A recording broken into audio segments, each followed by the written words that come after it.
മേയറായതിനു ശേഷം കഴിഞ്ഞ കുറേ ദിവസങ്ങളായി ഇപ്പോൾ മാധ്യമങ്ങളിലൊക്കെ തന്നെ മാലിന്യം എന്നൊക്കെ പറഞ്ഞ് ഇടയ്ക്കിടയ്ക്ക് വാർത്തകൾ പ്രത്യക്ഷപ്പെടും, 2 ദിവസം കഴിയുമ്പോൾ അത് ഇല്ലാതെ ഒക്കെ വരും. ഞങ്ങൾ 6 മാസം, അതായത് അധികാരം ലഭിച്ചു കഴിഞ്ഞാൽ അത് മിനിമം ഉപയോഗിക്കണമെന്നുള്ള അഭിപ്രായം ഉള്ള ഒരാളാണ് ഞാൻ. അതുകൊണ്ട് തന്നെ വലിയ റെയ്ഡോ ചാനലുകളുമായിട്ടുള്ള പോക്കോ ഒന്നും നടത്തിയില്ല. ഒരു പരിധിവരെ ജനങ്ങളൊക്കെ തന്നെ കോർപ്പറേഷൻ ജീവനക്കാരെ വെച്ച് തന്നെ കൺട്രോൾ ചെയ്യാൻ പറ്റുമെന്ന് നോക്കി. അപ്പോഴാണ് അങ്ങ് വലിച്ചെറിയുക, വാർത്ത വരുത്തുക, ബോധപൂർവം വാർത്ത വരിക. തീർച്ചയായിട്ടും പോലീസുമായിട്ട് സംസാരിച്ചു. രണ്ട് ആക്ഷൻ.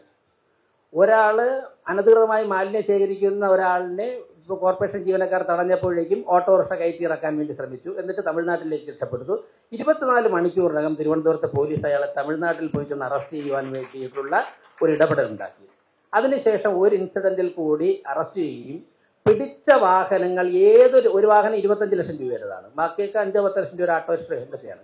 ഒരു വാഹനവും ഏത് നേതാവ് വിളിച്ചു പറഞ്ഞാലും വിടാതെ കോർപ്പറേഷൻ മുമ്പിൽ എല്ലാവരും കാണത്തൊക്കെ പ്രദർശിപ്പിക്കുകയും കൂടി ചെയ്തപ്പോഴേക്കും ഇപ്പോൾ ആ ബുദ്ധിമുട്ടേ ഒഴിവായി കഴിഞ്ഞു. ഞാൻ സൂചിപ്പിച്ചത് പോലീസിൻ്റെ അതുപോലെ തന്നെ പാളയത്ത് 45 വർഷമായിട്ട് ഒരു കൂട്ടം മീൻ വിൽക്കണമെങ്കിൽ 25 രൂപയാണ് കോർപ്പറേഷൻ തരേണ്ടത്. 500 രൂപ പെർ ഡേ വാങ്ങുകയാണ്. എവിടെയാണ്?